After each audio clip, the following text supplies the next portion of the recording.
Hello, আসসালামু আলাইকুম। ফিজিক্সের আরো একটি ক্লাসে তোমাদের সবাইকে স্বাগতম। আজকে আমরা ফিজিক্সের দ্বিতীয় অধ্যায় নিয়ে আলোচনা করব। এর আগে তোমরা দেখেছো আমরা প্রথম অধ্যায় শেষ করেছি, যে ম্যাথগুলো করেছি সেই ম্যাথগুলো তোমরা প্রচুর পরিমাণে প্র্যাকটিস করবা। এর মাঝেও যদি কোনো সমস্যা হয় অবশ্যই জানাবে, ঠিক আছে? তো দ্বিতীয় অধ্যায় মোস্ট একটি ইম্পর্টেন্ট। প্রথম এবং দ্বিতীয় অধ্যায়টা খুবই খুবই ইম্পর্টেন্ট, কারণ প্রথম এবং দ্বিতীয় অধ্যায় থেকে দুইটি রচনামূলক, অতি সংক্ষিপ্ত এবং সংক্ষিপ্ত এবং কমন পাওয়া যায়। বলতে গেলে রচনামূলক তো দুইটা মাস্ট বি থাকেই, তারপর অতি সংক্ষিপ্ত সংক্ষিপ্ত এগুলো তো আজই, ঠিক আছে? এই দুইটা অধ্যায় খুব ভালো করে আমাদের পড়তে হবে। তো দ্বিতীয় অধ্যায়ে আজকে আমি শুধু তোমাদের হচ্ছে বেসিক যে জিনিসগুলো, যেগুলো ছাড়া পরবর্তী ধাপ আগে জানবে, সেই জিনিসগুলো আমরা আলোচনা করব।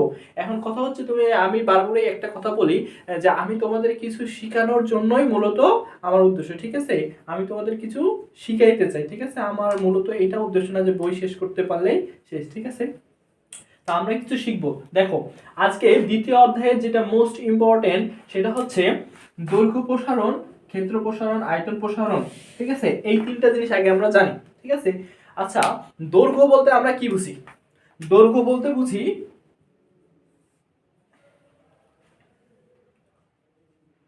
10 মিটার। 10 মিটার, 10 মিটার মানে কি? 10 মিটার লিখলাম, তার মানে এটা দৈর্ঘ্য বোঝাচ্ছে। এইখান থেকে এইটার দূরত্বটাই হচ্ছে কি? দৈর্ঘ্য। এখন হচ্ছে প্রসারণ, ঠিক আছে? দৈর্ঘ্য প্রসারণ তার মানে হচ্ছে কি, কোনো একটা বস্তুকে যদি আমি কি, ফিজিক্স মানে হচ্ছে আমরা কি নিয়ে আলোচনা করব? তাপ নিয়ে আলোচনা করব, ঠিক আছে? ফিজিক্স মানে হচ্ছে আমরা বেশিরভাগ তাপ নিয়ে আলোচনা করব বা টান নিয়ে আলোচনা করব, এরকম না। এখন কোন একটা কারণে, তাপ অথবা টানের কারণে এই বস্তুটা 10 মিটার ছিল, এখন যদি কি হয়, সামান্য একটু বেড়ে যায়, একটু বেড়ে গেল, কত মানল? 0.5 মিটার বেড়ে গেল। এই যে এখান থেকে যে বর্ধিত হলো, তারপরে যে বস্তুটার অবস্থান দাঁড়াইলো কত? 10.5 মিটার। এইটাই হচ্ছে দৈর্ঘ্য প্রসারণ, ঠিক আছে? তার মানে হচ্ছে কোনো একটা বস্তু যদি কি হয়, আদি দৈর্ঘ্য থেকে কিছু কি হয়, বর্ধিত হয়, সেটা টানের কারণে বা টানের কারণে অথবা তাপের কারণে, তাহলে সেটাই হচ্ছে আমাদের দৈর্ঘ্য প্রসারণ, ঠিক আছে? দৈর্ঘ্য প্রসারণটা যদি ক্লিয়ার হও, তাহলে দ্বিতীয়ত আমাদের যেটা আছে ক্ষেত্র প্রসারণ এবং আয়তন প্রসারণ। দৈর্ঘ্য প্রসারণ যদি বুঝো, তাহলে ক্ষেত্র প্রসারণ এবং আয়তন প্রসারণ জিনিসটা তোমাদেরকে বোঝানো আমার জন্য খুব সোজা হয়ে যাবে। এখন ক্ষেত্র প্রসারণ কি? দৈর্ঘ্য মানে আমরা জানি যে একটা একক, কিন্তু ক্ষেত্র মানে কি? ক্ষেত্র হচ্ছে কি? এরিয়া। এরিয়া মানে এখন কি? এরিয়া মানে হচ্ছে ক্ষেত্রফল, ঠিক আছে? এখন ক্ষেত্রফল মানে আবার কি? ক্ষেত্রফল মানে হচ্ছে কি? মিটার স্কয়ার, সেন্টিমিটার স্কয়ার, বা হচ্ছে কি মিলিমিটার স্কয়ার। এখন সেন্টিমিটার স্কয়ার, মিটার স্কয়ার এবং মিলিমিটার স্কয়ার এটা আবার কি? ঠিক আছে? Metre into metre equal metre square. এখন এই মিটার আর এই মিটার মানে হচ্ছে কি, এখানে একটা দৈর্ঘ্য, এখানে একটা দৈর্ঘ্য, দুইটা দৈর্ঘ্যের বা দৈর্ঘ্য এবং প্রস্থের ক্ষেত্রফলকে আমরা গুণফলকে কি বলবো? ক্ষেত্রফল, ঠিক আছে? এখন আমি ধরলাম এটা হচ্ছে 5, এটা হচ্ছে 10, ঠিক আছে? এখন কথা হচ্ছে যে এটা 5, এটা 10, এই যে 5 ইনটু 10 ক্ষেত্রফল এরিয়া, এটা কত? 5 10 50। এটাকে আমরা কি এককে লিখবো? এখানে একটা মিটার আর এখানে একটা মিটার, দুইটার মিটারে আমরা লিখি মিটার স্কয়ার, ঠিক আছে? তো এই মিটার স্কয়ারটা হচ্ছে কি? ক্ষেত্রফল। এখন কথা হচ্ছে, আমরা ছিলাম ক্ষেত্র প্রসারণ। তাহলে কোনো একটা বস্তুর বা কোনো একটা পদার্থের যদি কি হয়, দৈর্ঘ্য বৃদ্ধির সাথে সাথে প্রস্থ বৃদ্ধি পায়, তার মানে এক কথায় হচ্ছে ক্ষেত্রফল যদি বৃদ্ধি পায়, তার মানে একটা বস্তু কি সে প্রথম আয়তন কি ছিল? 5, পরেরটা ছিল কি? 10। এখন বস্তুটা কি হয়ে গেল? দৈর্ঘ্য বৃদ্ধি পেল টান বা চাপের কারণে, ঠিক আছে? এটা বৃদ্ধি পেয়ে এরকমটা হলো, আর এইটা বৃদ্ধি পেয়ে এরকমটা হলো। এটা হলো 0.5 যুক্ত হলো, এটার সাথেও 0.5 যুক্ত হলো। তাহলে এটা আসতেছে কত? 10.5, এটা হচ্ছে 5.5 মিটার, ঠিক আছে? তাহলে দেখো, দৈর্ঘ্য বৃদ্ধির সাথে সাথেই যদি প্রস্থ বৃদ্ধি পায়, তাহলে সেটা আমরা ধরবো কি? ক্ষেত্র প্রসারণ। এবার আসে আয়তন প্রসারণ। তৃতীয় নম্বরে আয়তন প্রসারণ। আয়তন মানে আমরা কি জানি? ভলিউম। ভলিউম, ঠিক আছে? ভলিউম মানে হচ্ছে আয়তন। ভলিউম মানে হচ্ছে আবার ওইটা না যে ফোনের কি সাউন্ড কমা বাড়া, ঠিক আছে? এই ভলিউম মানে হচ্ছে কি? আয়তন। ঠিক আছে। এখন আয়তন, আয়তন জিনিসটা আমরা কিভাবে নিব সেটা হচ্ছে আয়তনের কয়টা জিনিস লাগবে, তিনটা জিনিস। কি কি? এটা হচ্ছে দৈর্ঘ্য, এটা হচ্ছে প্রস্থ, আর একটা হচ্ছে কি উচ্চতা। তাহলে আয়তন সমান সমান হচ্ছে কি আমরা জানি মিটার কিউব। ঠিক আছে, এখন মিটার কিউব জিনিসটা হচ্ছে কি দৈর্ঘ্য, প্রস্থ, উচ্চতা। এটা আমরা আলাদা আলাদা জিনিস ধরে থাকি, কিন্তু দৈর্ঘ্যের আমরা যদি এটার ক্ষেত্রে বিবেচনা করি,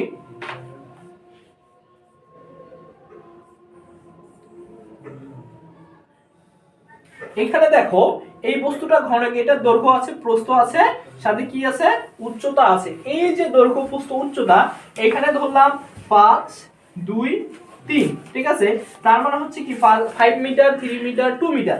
এই তিনটার যখন আমি গুণফল করব তখনই হবে কি আমার আয়তন। তার মানে তিনটা মানে কি একটা m ইনটু আরেকটা m ইনটু আরেকটা m, তিনটা m মিলে হয় কি আমাদের মিটার কিউব।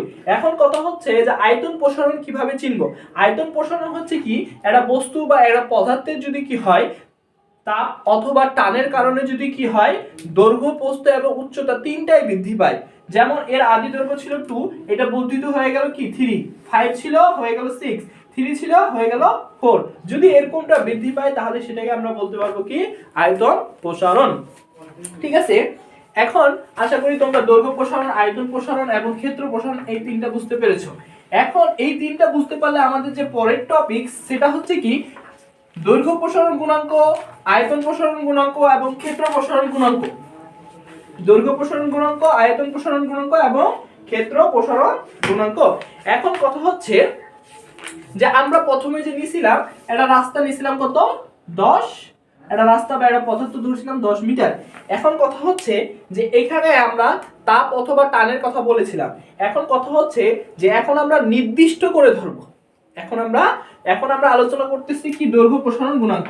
এখন কথা হচ্ছে এই যে পদার্থ 10 মিটার পদার্থের একটা দৈর্ঘ্য বরাবর যদি আমরা কি করি 1 ডিগ্রি সেলসিয়াস তাপ প্রদান করি, এই পদার্থে যদি আমরা কি করি 1 ডিগ্রি সেলসিয়াস তাপ প্রদান করি, তাহলে এর দৈর্ঘ্য বরাবর যে পরিমাণ বৃদ্ধি পাবে, এর দৈর্ঘ্য বরাবর যে পরিমাণ বৃদ্ধি পাবে, এই দৈর্ঘ্য বরাবর যে পরিমাণ বৃদ্ধি পাবে সেইটাই হচ্ছে কি দৈর্ঘ্য প্রসারণ গুণাঙ্ক।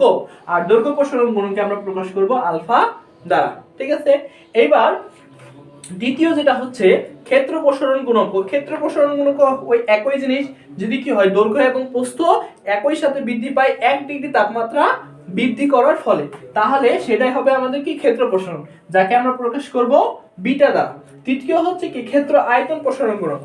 আয়তন প্রসারণ হচ্ছে কি দৈর্ঘ্য, প্রস্থ, উচ্চতা যদি কি হয় 1 ডিগ্রি তাপমাত্রা বাড়ার কারণে কি হয়, যদি কি হয় বৃদ্ধি পায় দৈর্ঘ্যগুলো, তাহলে আমরা কি লিখতে পারবো আয়তন প্রসারণ। আয়তন প্রসারণকে আমরা প্রকাশ করব গামা দ্বারা। ঠিক আছে, এই তিনটার মধ্যে কি আছে সম্পর্ক আছে, যে সম্পর্কটা কম বেশি প্রত্যেক বছরেই এসে থাকে, সে প্রমাণটাও আমরা করব। ঠিক আছে, এখন কথা হচ্ছে যে এই যে আলফা, আলফা হচ্ছে কি দৈর্ঘ্য প্রসারণ গুণাঙ্ক, বিটা ক্ষেত্র প্রসারণ গুণাঙ্ক, আর হচ্ছে গামা আয়তন প্রসারণ গুণাঙ্ক। এই তিনটা প্রসারণ কি আছে একটা সূত্র আছে।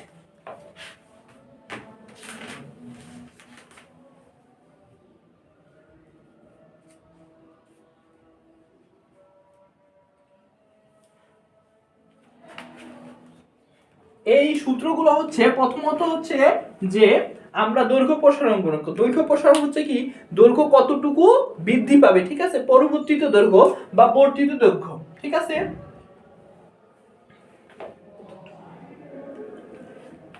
তাহলে দৈর্ঘ্য প্রসারণ মানে কতটুকু দৈর্ঘ্য মানে পরবর্তীত দৈর্ঘ্য, দৈর্ঘ্য প্রসারণ। ঠিক আছে, তারপর হচ্ছে কি আদি দৈর্ঘ্য, আদি দৈর্ঘ্য ইনটু হচ্ছে কি তাপমাত্রার পরিবর্তন, তাপমাত্রার পরিবর্তন। এখন কথা হচ্ছে যে এখানে দৈর্ঘ্য প্রসারণ কি, দৈর্ঘ্য প্রসারণ হচ্ছে এই যে আমাদের প্রথমে ছিল 10, এখানে 5 বাড়লো কত 0.5, তাহলে কত হইলো 10.5 হইলো না, এই 10.5টা হচ্ছে কি দৈর্ঘ্য প্রসারণ। আর দ্বিতীয় হচ্ছে আদি দৈর্ঘ্য কত ছিল আমাদের 10 ছিল, আদি দৈর্ঘ্য হচ্ছে 10। আর তাপমাত্রার পরিবর্তন, তাপমাত্রার পরিবর্তন বলতে যেমন সাধারণত বুঝাই যে এই বোর্ডটা একটা নির্দিষ্ট তাপমাত্রা আছে, হয় 10 ডিগ্রি, 12 ডিগ্রি, 14 ডিগ্রি। এখন এই 14 ডিগ্রি থেকে কি করলাম আমি 1 ডিগ্রি বাড়াইলাম, তো যেইটা বাড়াবো যতটুকু বাড়াবো সেইটাই হচ্ছে কি আমাদের আলফা। ঠিক আছে, এখন ক্ষেত্র প্রসারণ যদি আসি, ক্ষেত্র প্রসারণ একই, এটা হচ্ছে ক্ষেত্র প্রসারণ। ক্ষেত্র প্রসারণ, তারপর হচ্ছে কি আদি ক্ষেত্র, তারপরে হচ্ছে কি তাপমাত্রা পরিবর্তন। ঠিক আছে, তাপমাত্রা পরিবর্তন। এবার যদি আমরা হচ্ছে গামা বা আয়তন প্রসারণ দেখি, আয়তন প্রসারণ ঠিক একই, উপরে আয়তন প্রসারণ, আয়তন প্রসারণ, নিচে হচ্ছে কি আদি আয়তন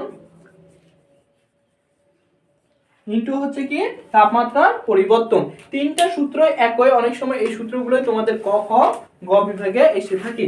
আর আমাদের আরেকটা টপিক আছে, সেটা হচ্ছে পরিবহন, পরিচালন এবং হচ্ছে বিকিরণ। পরিবহন, পরিচালন এবং বিকিরণ। এই পরিবহন, পরিচালন, বিকিরণ মোস্ট ইম্পর্টেন্ট একটা টপিক, যেটা তোমাদের খ বিভাগে বা ক বিভাগে এসে থাকে। এখন কথা হচ্ছে যে পরিবহন কি? পরিবহন কি?